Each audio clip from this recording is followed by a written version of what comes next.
Hello, good morning, happy Tuesday. Today's episode is actually a recording of a workshop, a webinar that me and Brandee of Be Collective Wellness did just a few days ago. We talk about ways to make fitness and nutrition less overwhelming. We talk about tips for if you feel like you have those time constraints, right? Like you have a busy schedule, you feel like you can't fit in fitness or exercise, you feel like it's hard to meal prep and it takes a long time. And so we give you tips around nutrition as well. We talk a little bit more around mindset and kind of setting yourself up for success and having different expectations.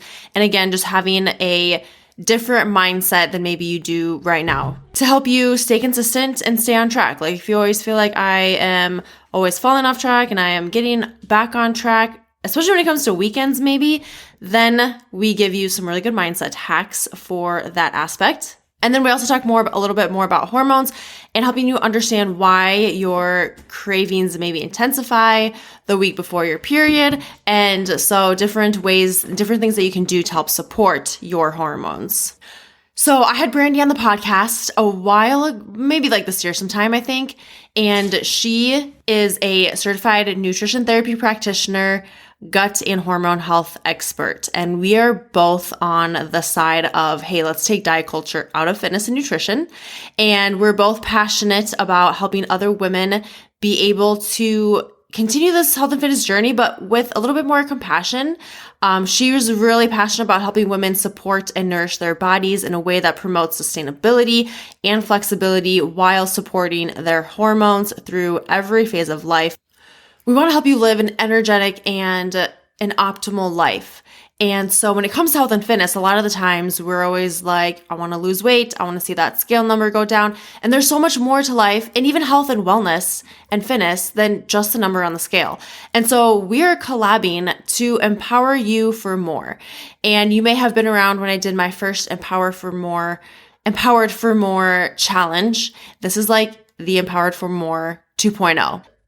But then also we decided to do a collab of a 4-week journey with you. We introduced this on this webinar, this workshop that we did at the end, but I'm introducing it for a second time.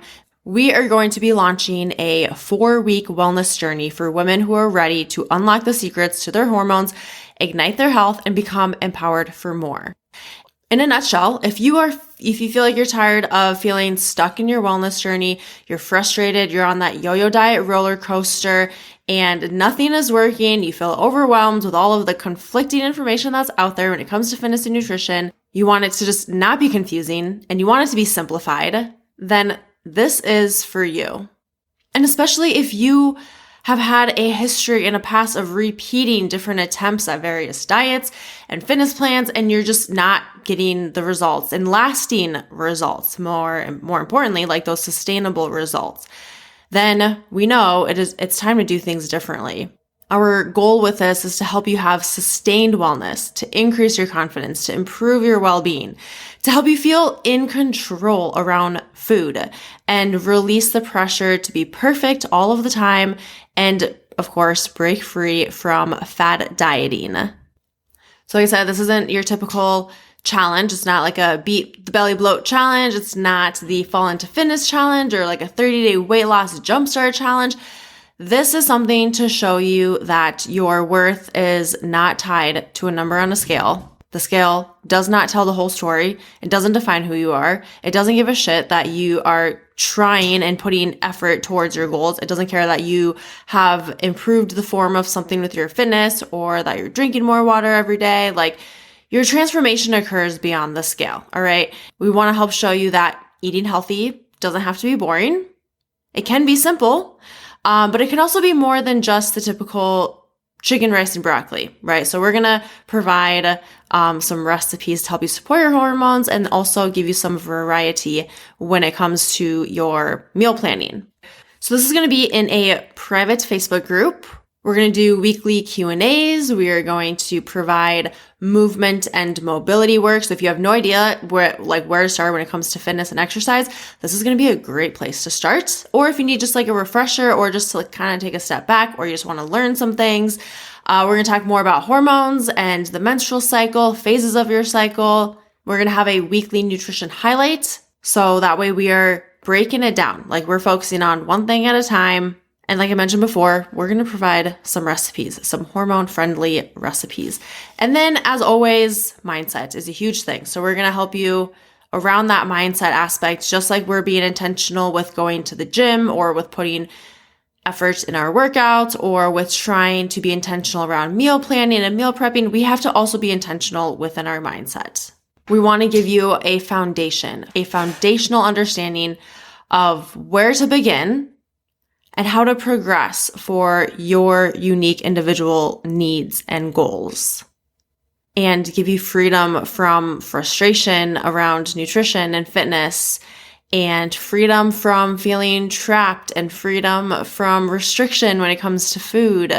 So if you would like to learn more about this and you want to do it, you're like, I'm in, show me where to sign up. I'm going to link the site in the show notes. But you can also go to www.becollective.com/empowered-for-more. So www.bee, so B with two E's, like the insect, BEE, collectivewellness.com/empowered- like the hyphen, FOR- again, MORE. Okay, there is a little investment in this because what you pay for, you pay attention to. When you have skin in the game, that's just how it goes. You're going to pay more attention. You're going to have more accountability attached to it because you have invested in it. We actually did talk about having it be, a free thing that we could do. But also we're going to provide a shit ton of value. And again, what you pay for, you pay attention to. All right, so it is a $28 investment for this Empowered for More 4-week program.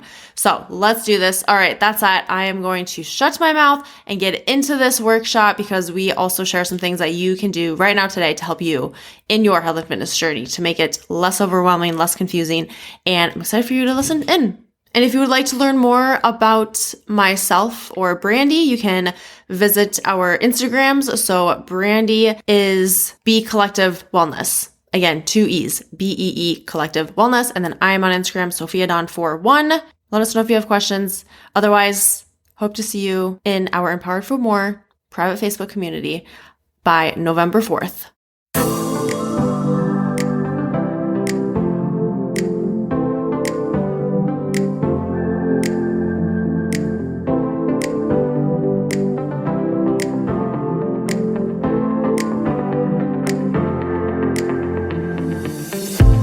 All right. Hi, everybody. Oh my gosh, we are so excited that you are joining us today for Empowered for More. Sophia is here. I'm here. I'm Brandee. And we are just super passionate, about helping women become empowered for more. Mm-hmm. And empowered for more, meaning like more than the scale, more than what your physical body looks like more than just trying to lose weight, right? More than especially that number on the scale. I feel like we're always like super tied to that. So you'll find as we talk throughout this, it's like the theme is always going to come back to that, empowered for more. So yes, so excited for you all to listen in and be here. So this workshop is for anybody who is feeling overwhelmed, who feels like they're super on time constraints. We all are super stretched for time. And Sophia and I have talked a lot about we don't all have the same 24 hours in a day. It's very different for me, her, you. It's very different for all of us.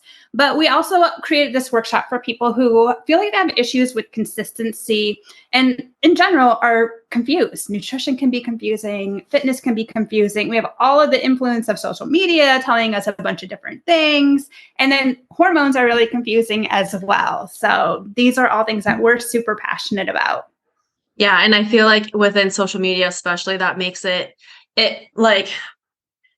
it seems even more overwhelming and confusing because, as we all know, with social media, they're like, you should do this. And then like there's a contradiction to anything and everything. You find one thing that says you should do this. Well, then you're going to find something that says you should do this. Like there's so much out there. So we're trying to simplify it for you guys. So that way, like it's not as overwhelming. It's not as confusing. But I think that like one of the biggest things that I like to tell people too is to just try and shut out all of the noise. Like you find a couple people that you really trust and like you really, you know, relate with or whatever it may be, and then try and shut out the noise of anyone and everyone else.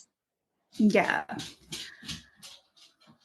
So we want to take a minute to introduce ourselves. I'm Brandee. I am a certified nutrition therapy practitioner and a gut and hormone health expert.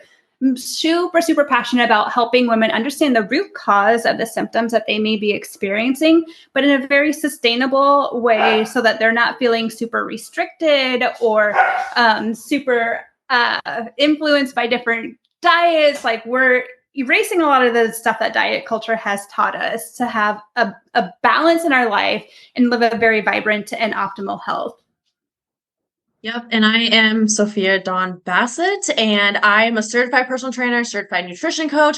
And my whole thing is, in my past, I was kind of fell trap to the diet culture, yo-yo dieting, restricts certain foods and avoid certain food groups. And then I was on that restrict binge cycle. So like, I'm really passionate about taking diet culture BS out of fitness, out of nutrition, and bringing in kind of a more compassionate approach versus the approach of like, go hard or go home. And like, you can't eat this, you can't eat that, you know? So I think that's my biggest thing is just making sure that it's simple, but then also taking out that diet culture piece because it's all around us, even if you don't realize it.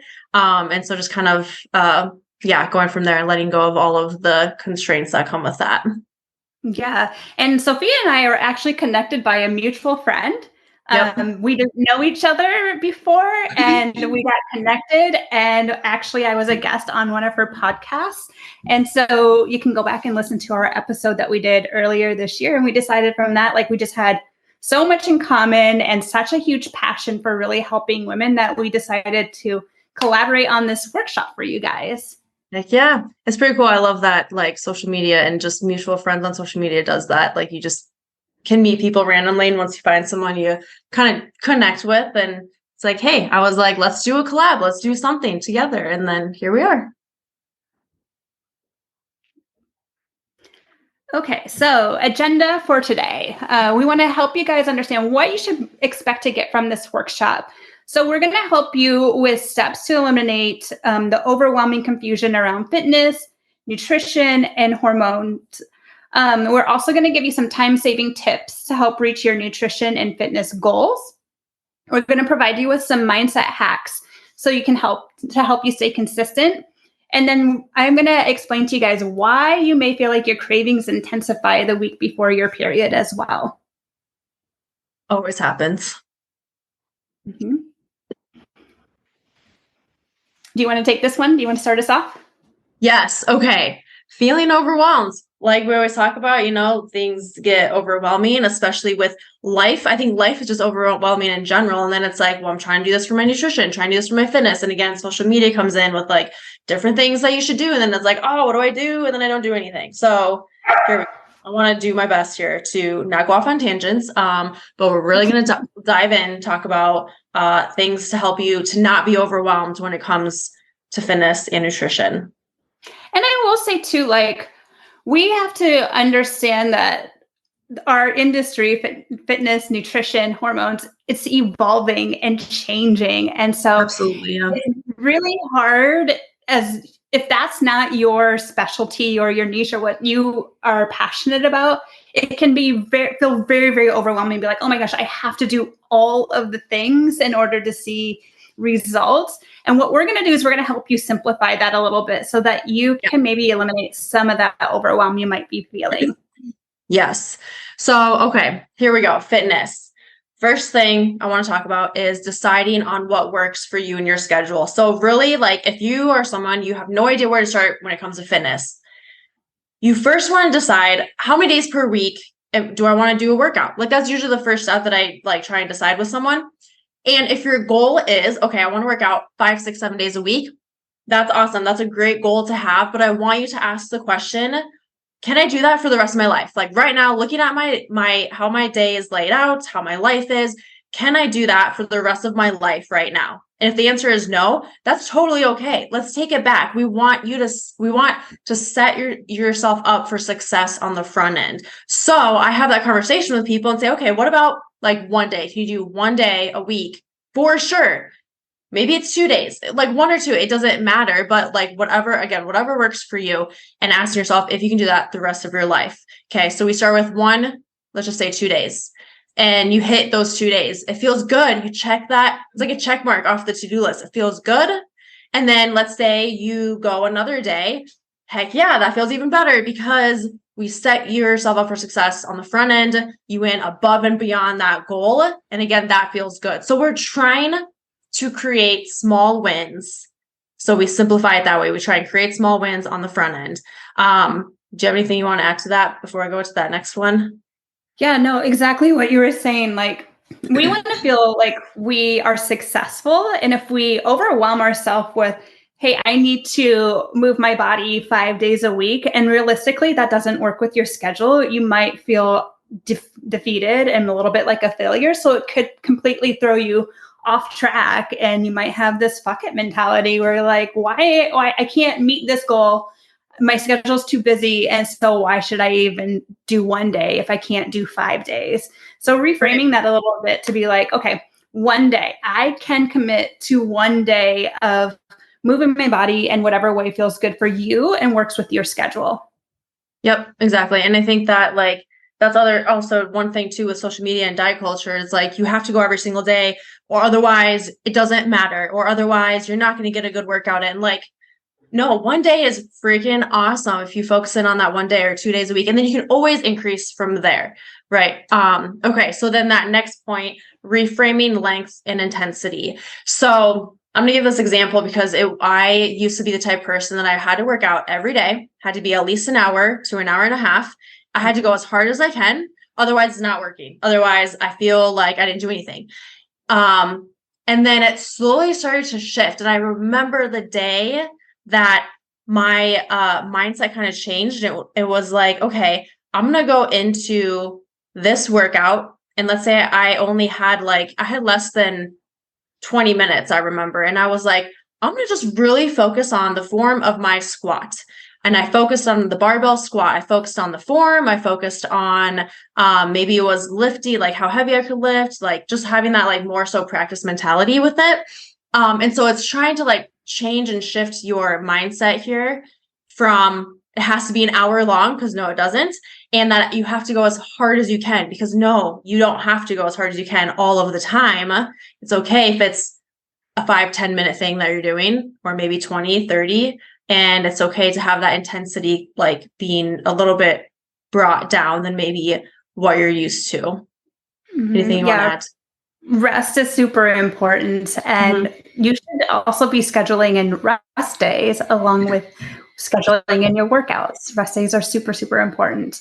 I was the same way. I was like, gosh, if I can't work out for an hour, then it's not worth it. And now I'm like 15 minutes, 20 minutes, sometimes that's all my schedule allows. And I feel super invigorated, even with those workouts that are maybe a lesser endurance or lesser intensity. Going for a walk can be just as rewarding as doing a 20-minute HIIT workout too. Yeah. And I think this is also where hormones go into play. And we don't have all the time to talk about going into that. But as females, it's important to also consider where you're at in your cycle. And we don't run on, and we talked about this in our first podcast episode, but we don't run on like a male's time clock or like whatever hormone, whatever. And so there's going to be days in the month and days in your cycle where your body is telling you something. If you feel like you can't go as hard as you would like, or you can't lift as heavy, maybe you're not like as strong, it's okay to take that intensity down. Your body is telling you something. And then like Brandee said, it's important to make sure that we schedule in those rest days. And I think this maybe comes up too in the next slide or two, but like I had mentioned, the practice mindset, that was huge for me. So I go in, I don't have any expectation of how hard I'm going to go, of the length of it. I'm going to go into it with a practice mindset, practice the form, try and perfect the form as much as possible. And then even like bringing in that component of mobility. If you do it right, like that can be a workout, and you can get your heart rate up if you're doing mobility right, and it's only 5-10 minutes. Okay, it's better than nothing at all. And so again, diet culture tells us that it has to be an hour at least, and if you're not going hard, then you're not doing anything. And that's a huge misconception that I think we need to make sure that we dispel and break down that that mindset of it, so yeah. Okay, so nutrition. We want you guys to have an add more mentality. Diet culture is telling us that we have to remove all these different things from our diet. And we like to have you reframe that to actually, what can I add to my diet instead of eliminating things?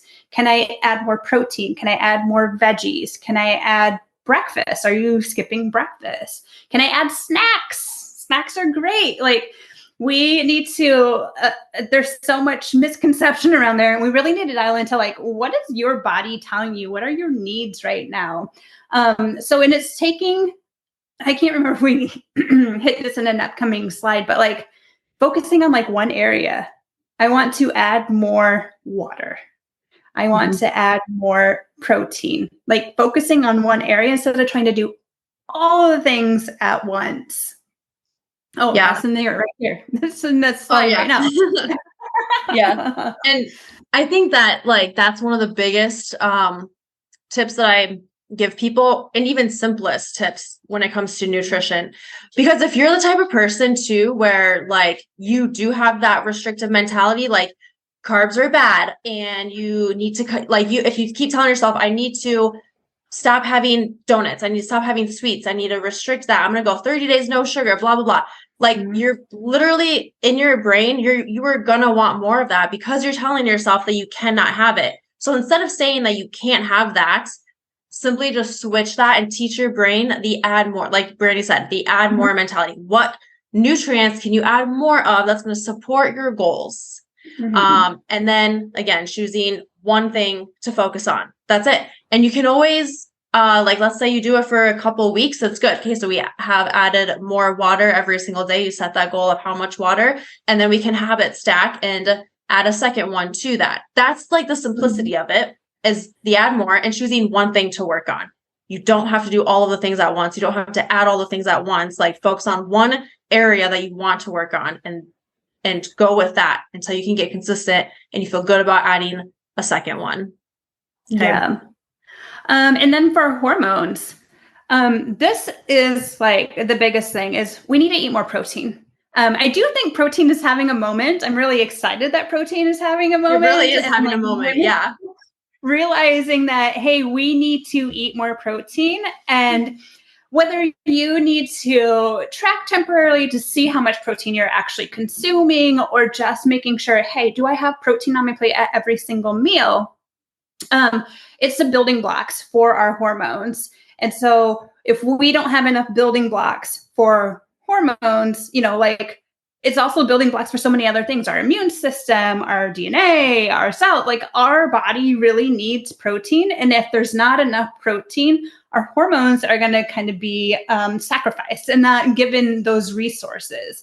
So ideally, I have my clients eating about 75 grams to over 100 grams of protein a day. So it might sound like a lot, but start small, just like with all these other things. If you feel like your diet's lacking in protein, maybe you're only getting about 60 grams of protein a day.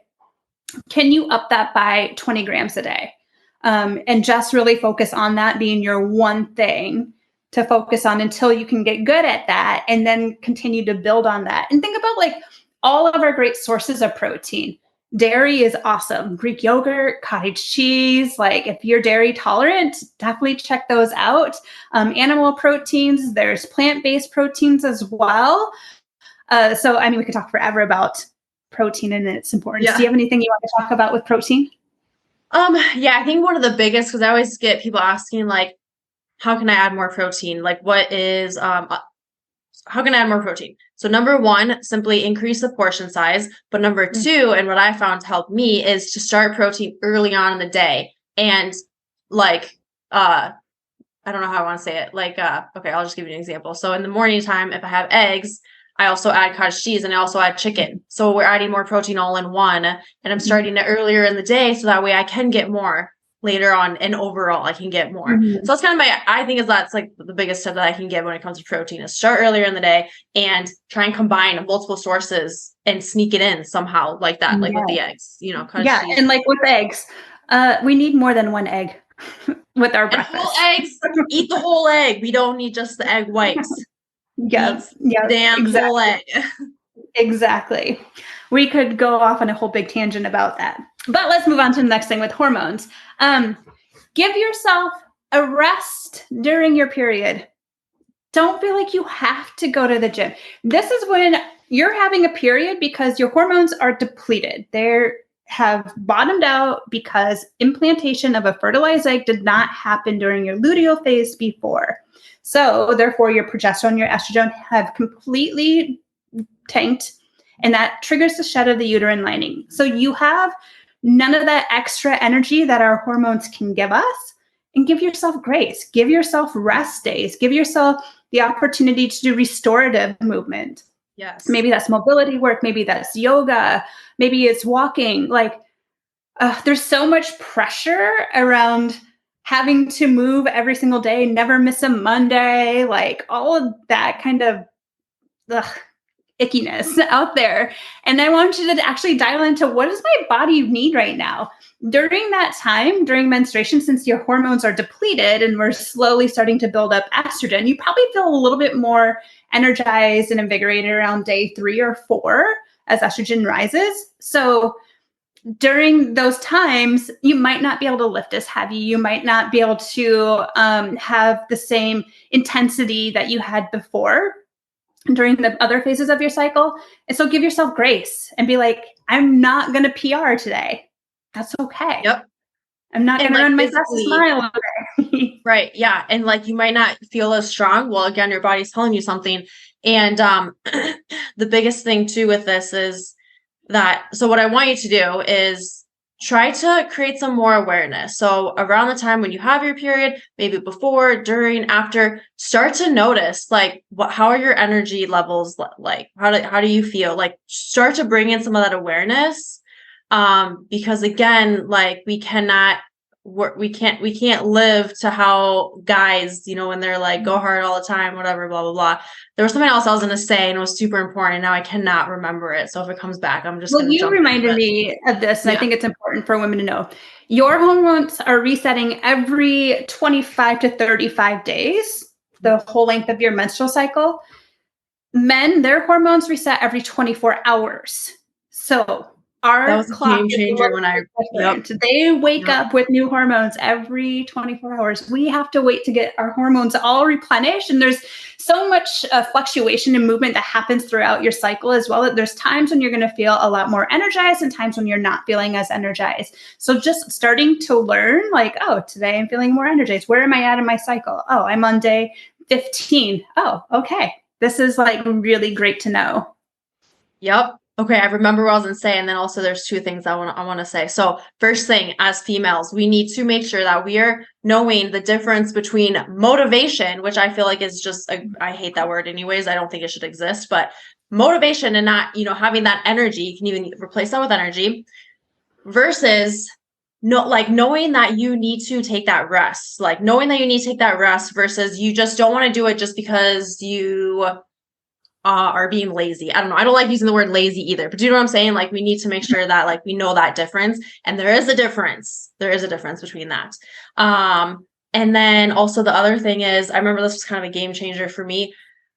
Stop stepping on the scale every single day. And we got to zoom out. Look at the month. Okay. Start to notice and know when your cycle is. And if you step on the scale and you start to compare your weight, whatever, look at week 1 of January to week 1 of February to week 1 of March, and then week 2, like look at it in like weeks that way versus like every day. Because again, like when around your period, you're gonna gain weight, like the scale is gonna go up. So yeah, I don't remember where I heard like saw that from, but I remember that was like light bulb. Yep, exactly. Okay, next. We understand that not everybody has the same 24 hours in a day. A lot of us have different demands. And so we have time constraints is like one of the biggest things that I hear from clients is like, I don't have time to cook healthy foods. It's easier, it's quicker for me to go to the drive-through or order takeout. That's a big one that I hear over in my nutrition world. What about you, Sophia?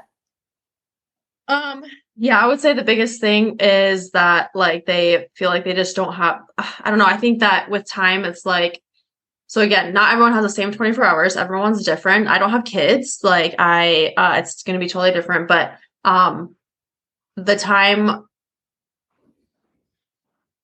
I'm kind of drawing a blank here. But okay.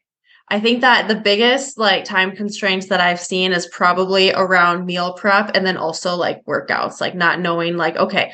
But again, I think it's because people think that they need to have an hour to like do a workout so it's like fitting in that time probably. Yeah. So here are some time saving tips for you when it comes to time constraints. All right. So fitness. Oh, sorry. I was looking at Ashley's comment quick. Worries. But okay. So yeah, this is one of the things that I kind of mentioned before. Focus on one movement or one area. So for example, if you go to the gym, maybe you have weights at home, whatever it is, focus on the movement pattern of a squat. Focus on the movement pattern and form of a deadlift, of a bench press. Like it can just be like, maybe it's even a plank. Like maybe you're going to focus on the form of a plank. So you're just focusing on that movement. Or maybe the area that you want to work on is posture and you want to do some more things for posture. Or maybe it's hip mobility and you want to focus on that. So we're just focusing on one thing. If you have 5 minutes, that's what you focus on. If you have 10 minutes, that's what you focus on. Even if it's like 15. Okay. And the other thing too is put it on the calendar, because if you don't, and you know that this thing is super easy to pick up and scroll. Oh, I have 5 minutes. I'm just going to scroll, like see notifications, blah, blah. And then 5-10 minutes is over. Put it in your calendar. Okay. I have 10 minutes here. I'm going to work on my form of a push-up or my form of a plank or like whatever it may be. And so that you're not picking up your phone and just randomly scrolling. I would say too, like when you are putting it on your calendar, you may need to let the people know who are in your space that, hey, this time I'm dedicating this time to a little bit of movement for me, especially I find this like with the busy moms that I work with, that the kids can come home and they have homework to do, or they need help with this, or now your partner needs help with something. And it's like all of a sudden what you had set aside for your time gets given away to other people. And so we need to take our time back and let those around us know, hey, I have plans to do a quick walk at 4:15. I'll be back at 4:30, and then we can tackle all these different things. Or I have plans to hop on the Peloton at 6 a.m. if you could help get the kids up and get things going, breakfast for them, or getting them dressed before I can come back and help. Like, it's really helpful to have that like a little piece of accountability, or you might want to also have an accountability partner who you can text a friend and be like, here's where I'm putting it in my calendar. Check in with me and make sure I did it. Or I'll reach out to you and let you know when I did it as well. Yep. And I think it's pretty like interesting here because I mean, I do this too, but when we make an appointment with the doctor, the dentist, the eye doc, whatever person, we never miss those. Like, that's just like a normal thing where like you make that appointment and you just do it. But when it's an appointment that we make with ourselves and it comes to like a workout or like maybe it's the going for a walk or whatever, we're like more likely to like miss that appointment. So it's just also like making it so that that appointment is like going to the doctor, like the doctor of your fitness and your life. And like it's that promise that you're setting for yourself and making sure that like you follow through with that. Mm-hmm. And then that other one, neat NEAT. So that's like the movement outside. My cat just like jumped really high on the mattress. Anyways, the movement that we do outside of like the programming that we do, so like in the gym. So maybe it's going for a walk. Maybe it's, okay, you're washing dishes, do some calf raises, or like maybe you stand for a while at your desk, or just like little, like it's finding little ways to sneakily add in that little extra movement, and it makes all the difference. Yeah, so NEAT stands for non-exercise activity thermogenesis. So thinking of the things that you do every single day that add to the movement that's not quote unquote exercise. So maybe it's even parking further away at the grocery store in the parking lot and walking a little bit further. Maybe it's doing a little bit of housework. I can really work up a sweat vacuuming my couches. My heart rate goes up when I'm cleaning, and I'm like power cleaning. Yep. Maybe it's gardening. Maybe it's raking leaves. Like maybe it's playing with your kids. Like how many times do we not count that as movement or exercise? But it is. Like I know so many moms that are chasing their kids around. I'm like, that's a lot of work. I'm exhausted watching you. Yep, exactly. I agree. When it comes to nutrition, like some time-saving tips, you don't have to do full meal prep. A lot of times people feel that way, like, oh my gosh, okay, so if I'm going to meal plan and then I need a meal prep and it's going to take me 6 hours to cook all these meals on Sunday to have them all ready for the week. Let's simplify that a little bit.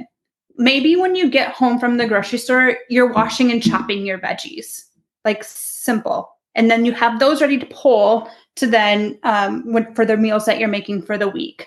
Maybe you're cooking your grains for the week. Those are super easy. Cook your rice, cook your quinoa, cook your whatever grains you're using, cook those in advance. You can even freeze them. Also, you can buy chopped up veggies too. Let's talk about that. It's okay to buy veggies and fruits that are already pre-chopped. Yes, they sometimes cost a little bit more, but if it's saving you time, what is your time worth? You have to think about that. Yep. One of my favorite things to do also is to double a recipe. So looking at our schedule, I might be like, gosh, I know that we have busy week coming up. And so I might make double this recipe so that we're eating it multiple times throughout the week, and or freezing it, knowing too in advance, gosh, we have travel coming up. And so coming home, I want to make sure that I have something in the freezer to pull out because I won't be able to go to the grocery store that first day that I get back from vacation. So just thinking about, gosh, can I double this recipe, freeze it, or use it in multiple ways? Can I roast a big pan of veggies and use them for multiple meals? Use them for breakfast, use them for lunch, use them for dinners. Like it doesn't have to be full meal prep cooking every recipe from beginning to end. That to me sounds like a lot of work and is a big turnoff when it comes to nutrition then. Yeah, I think that, so two things here. First, I think that it's one of the ways that like I try and just keep it super simple, and how we keep it simple here is we have our staples. And so like there you said, cook the grains for the week. So we always have rice, and you can make that, you can buy it in bulk, and you can make, like rice lasts a long time, like 1 to 2 weeks probably. So we make the rice every Sunday, having that super easy. And then while that's going, like we air fry some chicken or maybe put it in the oven. Like we make sure to have a protein and a carb, and then easy vegetables or easy fruits to like kind of grab and go. The other thing too is that I feel like one reason why it's confusing and overwhelming is because we overcomplicate it when it can be super simple. Like let's think, I know sometimes it's nice to have different recipes and different things of variety, but like I always think about, okay, I'm going to build a bowl. What am I going to have? What's my protein source? What's my carb source? What's my vegetable source? And then mixing it up with different things. So for example, rice, chicken, and let's just say broccoli. It's like the typical staple, whatever meal. But the way that I mix it up is I'm going to have it be more of a taco bowl. I'm going to add some sour cream or Greek yogurt if you want more protein with that. So like not the Greek yogurt plain. So it tastes kind of like sour cream. Salsa, maybe a little bit of cheese, like just so it's more of kind of like the style of a taco bowl. Or I'm weird and I like barbecue sauce. And so like if I do barbecue sauce and ketchup, like kind of like a sloppy Joe, like a bowl like that. Yeah. So good. So I like it like that. Or maybe I want to make it more of a stir fry and I use soy sauce and mix it in that way. Maybe I have scrambled egg added to it, and so it's making sure that you think of, okay, what are my staples that I can have? And then how can I just simply like build a bowl, at least for one meal, build a bowl Yeah. like that. I will say too, like, so this was a prime example of like, this recipe looks really good. So I made this Korean bowl the other day, and literally it used it felt like it used every pan and every cutting board. And I'm like, okay, make note of this. I'm not making this recipe again. It was delicious, but it took so much time and energy and made Yeah. so many dishes. And I'm like, no. And I don't even have kids. And I was like, this is still too much. So, while it's fun to have like those meals that are a little bit more, I guess, involved, we don't have to have these big involved meals every day. Fat, carb, protein on a plate, you're good. Good to go. Yep, exactly. Okay. Here's a famous one that we hear all the time is everybody saying, I just need to get back on track.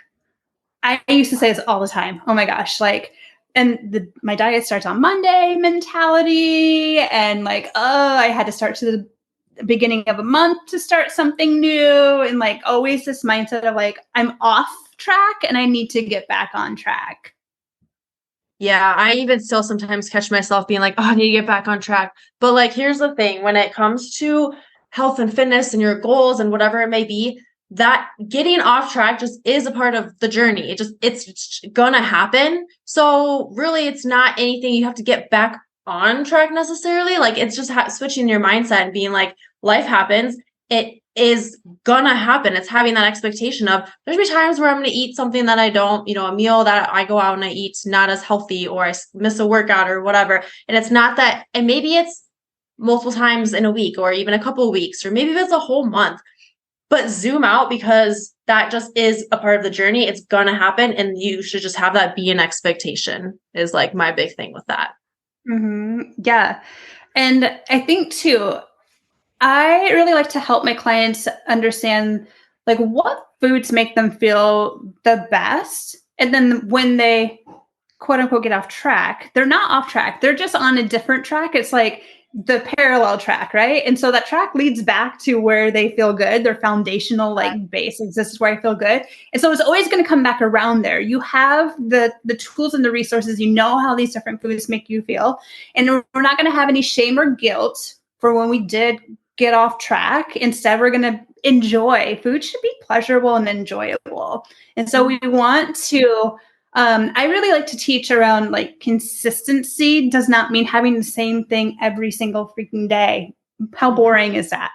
So maybe you feel like you're always having to get back on track is because you're too rigid and you're too structured and not allowing yourself to have flexibility. So can we make a Tuesday night look a lot similar to a Saturday night? Can we have like, and vice versa? Can we make Friday nights look like Wednesday nights? Like, have more variety in your week and allow more abundance. Like we talked in the beginning, add more so that you're not having to feel like on the weekends or the week before your period or whatever, you feel completely out of control with food and having to get back on track then. Yeah. And I think too, because I know we've talked about this, but when I changed my mindset from weekdays and weekends, everything changed. It's just a day. Every day is a day. Stop labeling it as weekends and weekdays, because that's like, even for me, it was like I would be super strict and rigid during my weekdays, Monday to Friday, and then weekend hit, bam, I would go all out. I felt like I had to get back on track on Monday. I felt like whatever, But when I switched my mindset to like there is no weekdays or weekends, it's just everything is a day, that like I don't know, it just clicked in my brain personally, and I was just able to like release that and be like, okay, you know what, on a Tuesday, if I want to have a piece of cake, that's fine. I don't have to wait till the weekend. And so I think like having that little shift of mindset, and then also we kind of talked about zooming out. So if you look to see where you're at right now, when did you start working out? When did you know that you wanted to make changes? How many years ago was that? Okay, now zoom out, and you're still trying to make changes, right? You're still consistent. You're still on track. Again, like what Brandee said, you're just maybe on a different track. But when you zoom out, you're still being consistent. You're still doing the things. You're still trying to do better and be healthier and make those choices, right? So it's not that you're off track. you're still on track. You're still being consistent. But I think that we get in our heads about that, and that's when we overcomplicate it. It gets overwhelming, and then we feel like we need to get back on track, and then it's hard to do that. But so just releasing that perfectionism, that number 2 there, release that perfectionism. Yeah. Allow yourself more flexibility. And like we talked about before, we have to set these goals that are small because they're going to add up over time and have this huge compound effect. I always talk to my clients about like, we're making a deposit or a withdrawal into like you and your health. Are there things that you can do every day that are adding to your health? Am I drinking water? Am I having protein? Am I eating fiber? Am I moving my body? You're going to have some days where you are doing all the things, you're checking all of the boxes, you're going to feel on top of the world. And then the next day you might check 2 boxes. You're still making a deposit. You're making more deposits into your health than withdrawals. And that's what we really want to focus on, is like these small things might seem insignificant, but they have a massive compound effect on your overall health and wellness journey. Yes, that's the compound effect. If you guys know who Darren Hardy is, he has a book called The Compound Effect, and it's the small, seemingly insignificant things that make the most change. Like we think it. I always try and challenge my clients to like find wins, even if they say I don't have a win. Like, no, let's talk about it. There's got to be something. It's gonna seem like it's not significant. It's gonna seem like it doesn't matter, but those are the little things that like add up to the big things over time, and it compounds over time. And then also this reminds me of like that 1%. Like, what can you 1% better every day? That's gonna add up to a whole lot of percentages over time too. So yeah, just recognizing those things that are small wins that you feel like aren't significant, but make it significant, because that's what's going to build more and more. So, yes. Okay, so let's talk about these pre-period cravings. I know that I can definitely turn into a carb craving sugar monster the week before my period. And there's reasons why this happens, because our hormones are playing a really big and significant role in what this looks like. So do you have anything to say about that before we jump to the next slide? I think I think like, even for me, like, I know that I crave more. It's so weird. I have one specific thing that I always crave, and it's a brownie, but it's like a specific brownie. So I don't know if Samantha and Ashley, if you go to a Hy-Vee, it's called Lizzie Busy. It's gluten, like whatever. I don't crave it just because it's like healthier, but that's like just the thing that I crave is chocolate brownie, whatever. But like, it just never fails, always happens. That's all that I had to add about that. Mm-hmm. Okay. So the reason why that happens is a couple of things. We talked earlier about the reason why you have a period is because progesterone and estrogen have fallen. Well, estrogen is kind of our main driver throughout, and it's consistent throughout our whole menstrual cycle, whereas progesterone doesn't come on board until the luteal phase after ovulation has occurred. What progesterone does is it increases our basal metabolic rate. So our basal metabolic rate is going to increase, meaning that we're burning more calories. And so during the luteal phase, you do require an extra 250 to 500 calories per day, because your body is burning at a higher, faster rate. So that's really important to note. The other thing is try not to get too technical and into this too much, but progesterone also makes us a little bit more resistant to the effects of insulin. And insulin is involved in our blood sugar regulation. So with that being said, our cells might not be getting as much blood or sugar from our blood sugar. Insulin is going to shuttle that to our cells. But if our cells are a little bit more insulin resistant, they may not be receiving that glucose. So therefore, we can have these increased cravings as well for carbs, because our cells prefer carbs as their main fuel source. So with thinking about the luteal phase, that week, especially before your period, here are some tips. We want to make sure that you actually nourish your body throughout your whole menstrual cycle, but especially during that luteal phase. Honor your hunger and satiety cues. So if you're receiving a message that you are hungry, please eat. Don't go with this whole diet culture of just drink some water and it will go away. We don't want to do that. If you're hungry, please eat. And when you're full, you can stop. But give yourself permission during the luteal phase to eat more. And that includes you might be eating more than your partner. You might be eating more than your friend. It's okay. Like, I have no shame in cleaning my plate. I've always been somebody who eats until they're full, and that usually means I'm cleaning my plate for most of my meals. And it's interesting, like I've gone out with friends before who will be like, oh, they get a box right away at the beginning of their meal and put half of it away, and then feel like the shame or guilt if they open the box and have to get it back out. Or even one time somebody was like, I noticed that you ate everything on your plate. I'm like, yeah, because I was hungry and I enjoyed my food. So give yourself permission to really enjoy your food and eat a little more when you're hungry.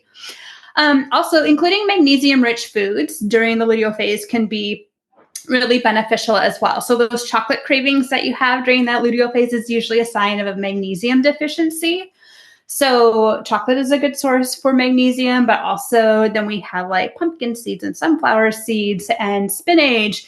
There's a bunch of different foods out there that can be really supportive of magnesium too. Yeah, I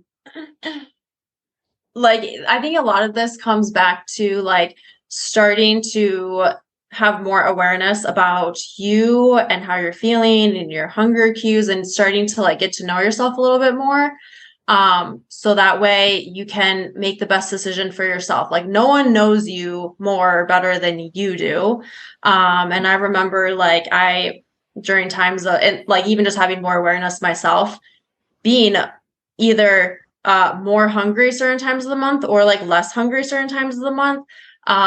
But yeah, so like I think a piece of it is knowing yourself enough and like knowing those cues and having that awareness with yourself, like a good balance of that. And then also knowing, okay, how much like does my body need? Like, because the other thing I was going to mention was the biggest, and we're going to talk about this on like an Instagram live and Facebook live, but some of the biggest mistakes that people make, and one of them is that you're not eating enough.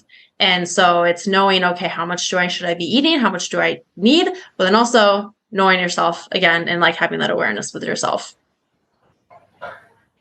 Yeah, so good.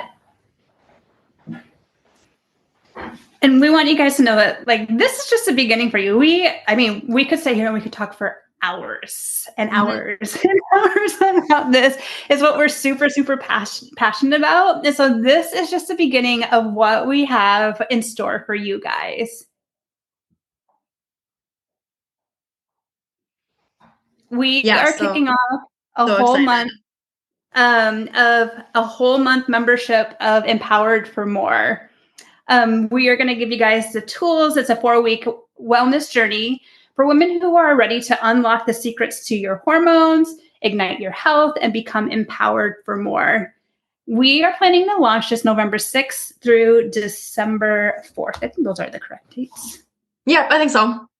Yeah, I think that, yeah, like Brandee said, like we could talk about this for hours, for a long time. And it's not just like I mean, you can learn different information from different people and going to different workshops and things like that. But like, it's a journey. It's going to go beyond 4 weeks, right? Like, even though this is like, we're doing this for 4 weeks, it's going to go beyond that. So it's really trying to help you in those 4 weeks, give you tools and give you like, kind of like today, whether it's mindset or like different actions within fitness and nutrition specifically each week, kind of like habit stacking, that you can then take with you after the 4 weeks. And I will say that hormones is like a whole other beast in itself. So like we like barely scratch the surface with that. And it's really important to make sure we learn more about that to support everything else, that we're trying to do. And so, yeah, and again, that going back to that theme of empowered for more, I always want to encourage people and really try and empower people to look beyond the scale, to look beyond, okay, I want to lose this amount of weight and that's it. Like there's so much more to life than that. And there's so much more to life than just like trying to like look at yourself in the mirror and want to be like skinnier, smaller.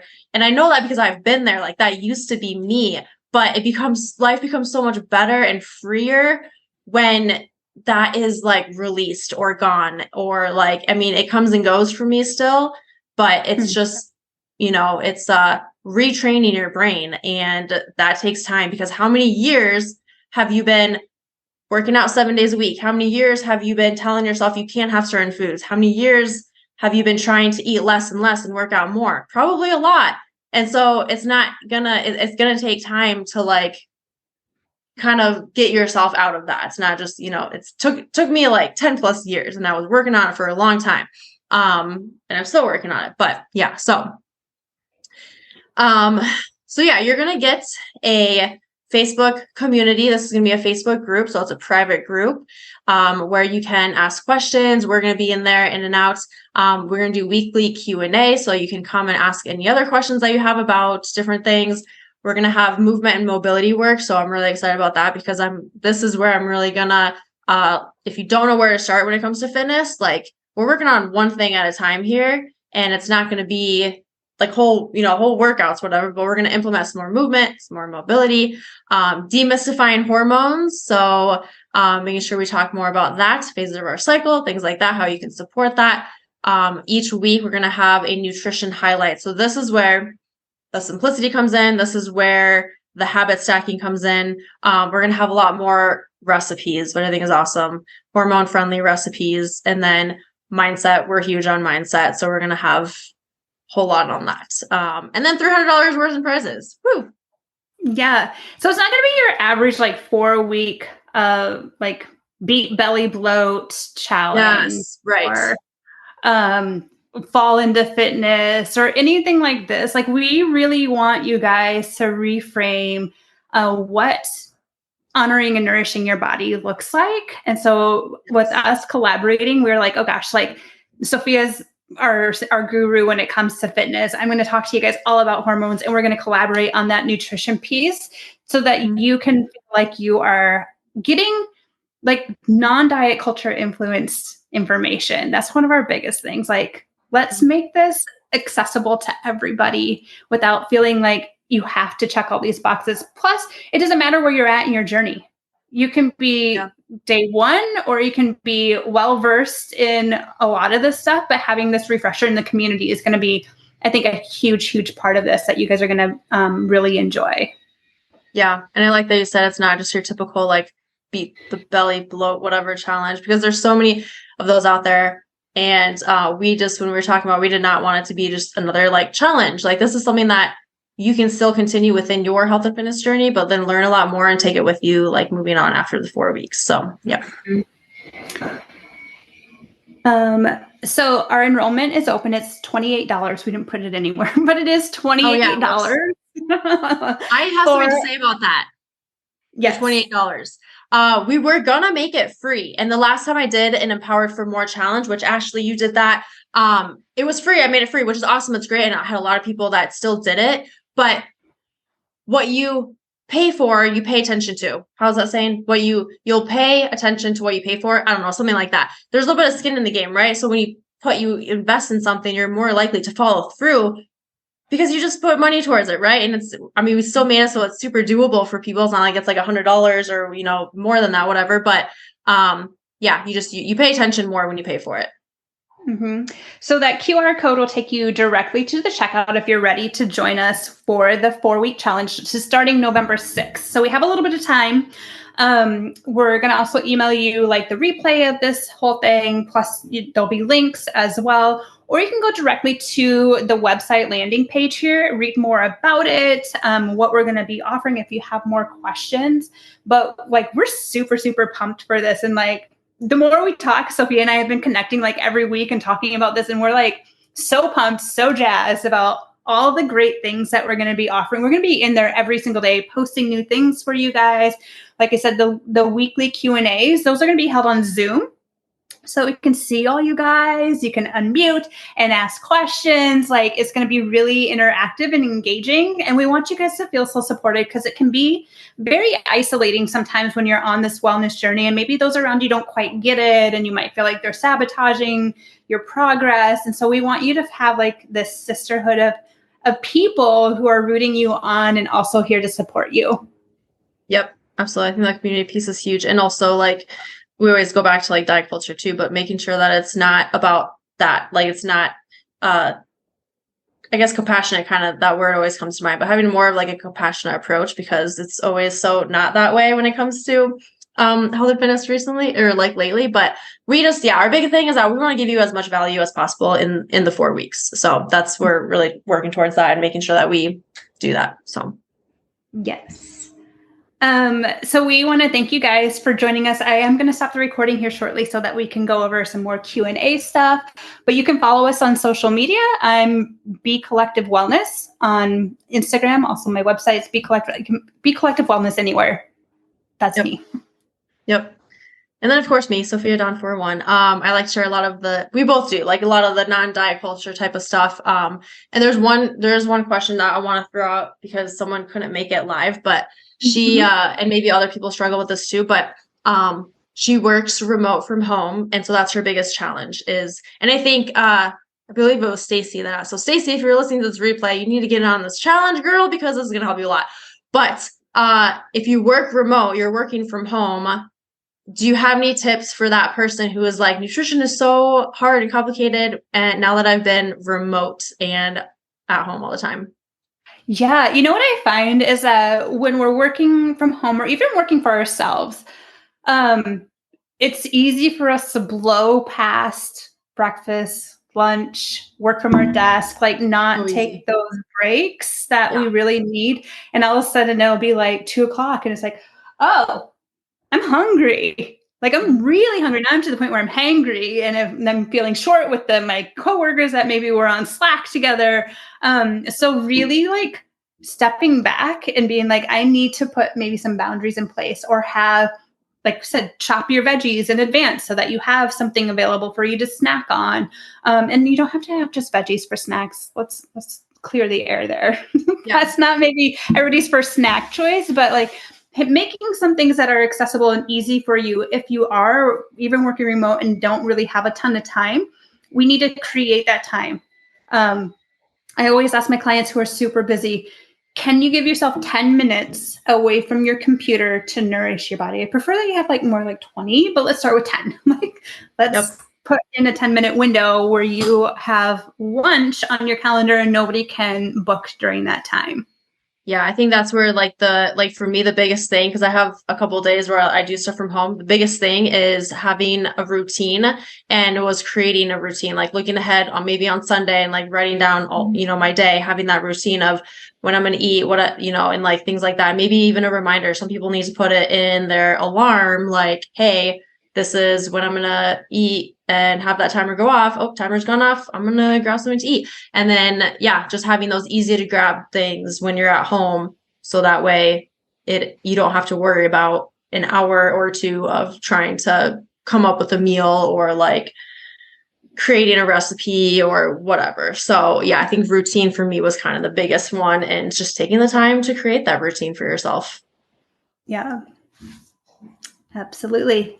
All right. Do we have any other questions? Let's see. I think Ashley asked something in here. Yeah, and she just left. So I don't know. Hopefully I don't know if she's going to hop back on or what, but she had I think she put something in there. Is there a track of sorts that you'd recommend to try to show those good days versus perfect failures days?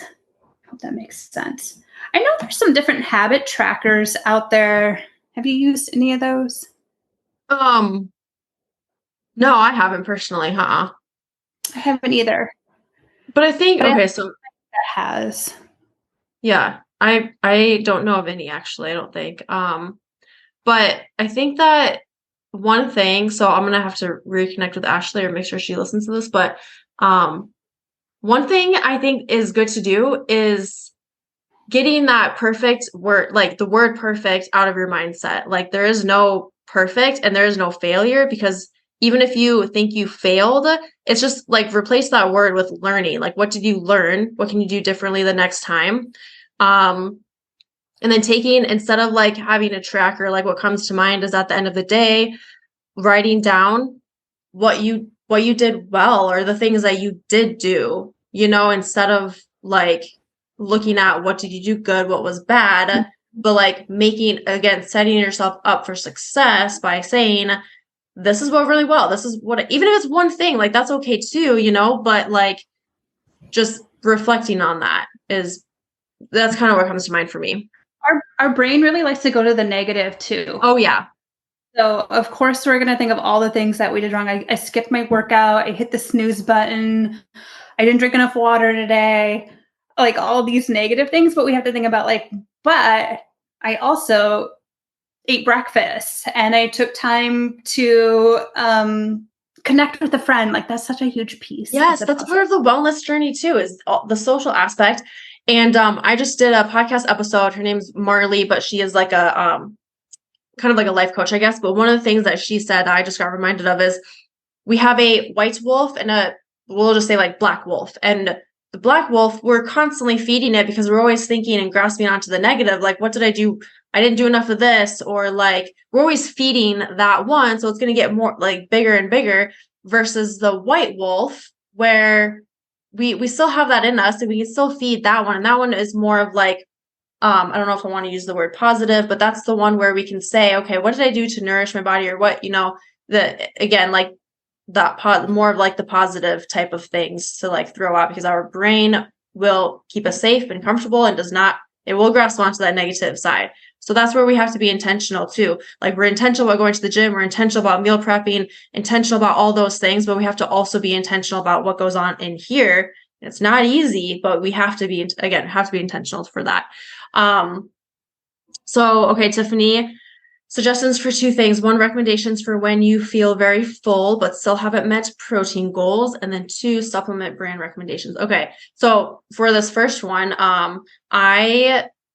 so for when you feel very full, but still haven't met protein goals, I think that so Brandee, you can go after I say this, but I think that, if you have a protein goal, it's good to work towards that, but like, don't feel like you have to stuff yourself. Like we can slowly make that increase, right? Like it can, we don't have to like go from 50 grams to 100 grams. Maybe you're at 100 grams is your goal and you feel full at 70 grams. We'll first make it maybe 75 grams. So like, that's kind of that small increase. That's what comes to mind for me. But Brandee, what are your thoughts?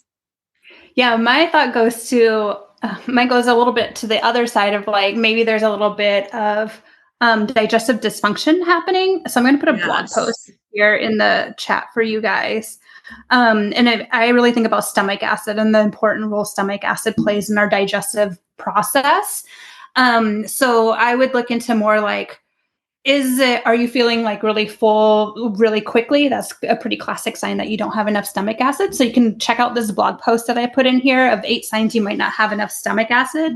And it will link you to a couple other blog posts that I have around stomach acid as well. But I would say the same thing. Start very small. We don't want to like overwhelm your system if it's not used to something. Same thing with fiber. If you don't have a high fiber diet and then suddenly you do this really high fiber, like let's say, I remember when I first started doing higher fiber and I got this fiber 1 bar or some shit like that. And I felt awful when I ate that. I remember being at the gym and I was just like, I don't know what is going on with my body right now. I felt so bloated and I was so gassy. And I was like, I'm never eating that fiber bar ever again. But my body wasn't used to that amount of fiber. So you have to slowly increase these things. We don't want to do a massive amount at one time and kind of overwhelm our system. Yeah, I think gut health is huge. And we'll hopefully like definitely dive into that in the 4-week thing that we're doing. But gut health is something that people don't always think about. Like, oh, I'm really bloated, or oh, I feel a certain way, or I'm not reaching my goals. Like maybe it has something to do with my gut health. So that's huge. Supplement brand recommendations. Okay. So when it comes to, I think that the brand matters if you do supplements, but I'm always for a food first approach. Like where can we increase within food to meet certain needs?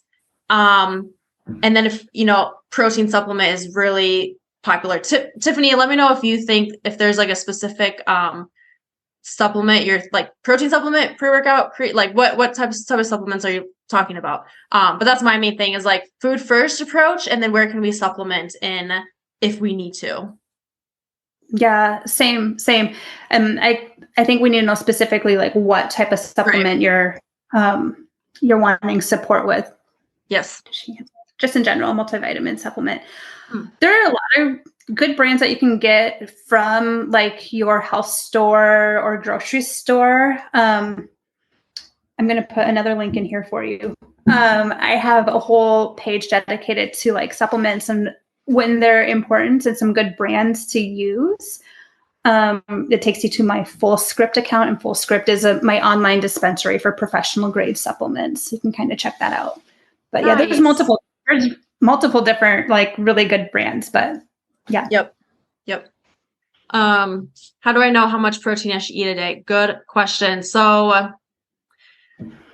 I always say, so rule of thumb is from anywhere from 0.5 to 1.5 grams per pound of body weight. Like ideally, a good goal to shoot for and aim for would be 1 gram per pound of body weight. But if you do that math and you're like, whoa, I'm not eating anywhere near that, that can be a long-term goal. Like first focus on, a smaller goal. And what I would recommend, actually, what I always have my clients do is track, if not protein, fat, and carbs, at least protein for like 5 days. 5 to 7 days, track it, see where you're at. Don't change anything about how you're eating. Just eat how you normally eat. See where you're at for protein. Do that math, 1 gram per pound of body weight, and then find like a good middle ground for that. And I would say that if you are, it also depends, like, are you working out? Are you lifting weights? Which everyone should be lifting weights. But that's gonna make a difference too. But general rule of thumb there. Yeah. Gosh, what was I going to say to that as well? I can't remember. Dang it. Shoot. It came, went. I know. Yes. When you are tracking something, your data should never be used as a weapon. That's not, you don't use that data to weaponize yourself. Use like it to learn and make adjustments and be very, give yourself a lot of grace with the process. Yep. That's all it is data. I remember like, I couldn't personally, I was like, I don't want to track. It's going to trigger me to go into other, maybe I'm going to restrict or whatever. But once I had a much more healthier relationship with food and with myself, I did track, and I found that it was just data. It brought awareness to what I was eating, made me aware that holy shit, I was not eating enough protein, but also like brought in this like flexible approach. Like, okay, I can have brownies and cookies and I can like do, so like, it's again, like kind of having that like loosely tracked mentality, but also like you said, like not using it to weaponize yourself. I love that you said that. But it's data, it can bring about awareness, and it can help you to see where you are at when it comes to different nutrients and things like that. Yeah. Awesome. Very good. Thank you guys for being here. This is so fun. Oh my gosh. Look forward to connecting everybody, hopefully in the Empowered for More group starting November 4th.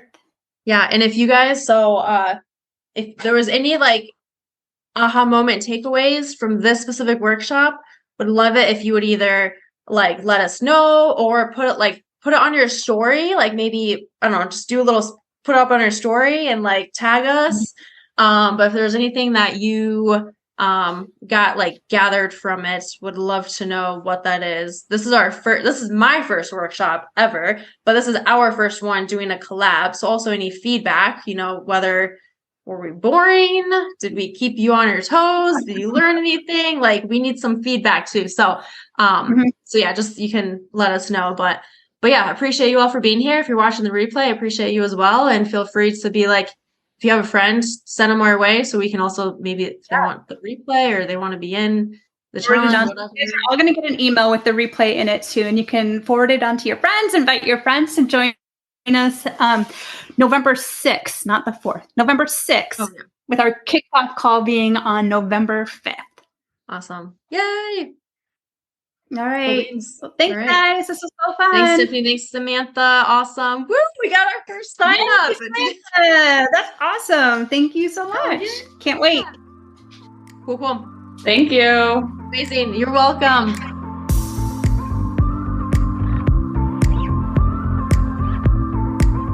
Thanks for tuning in to this episode of Flow with the Grow. I'll see you next week for your daily dose of positivity and growth.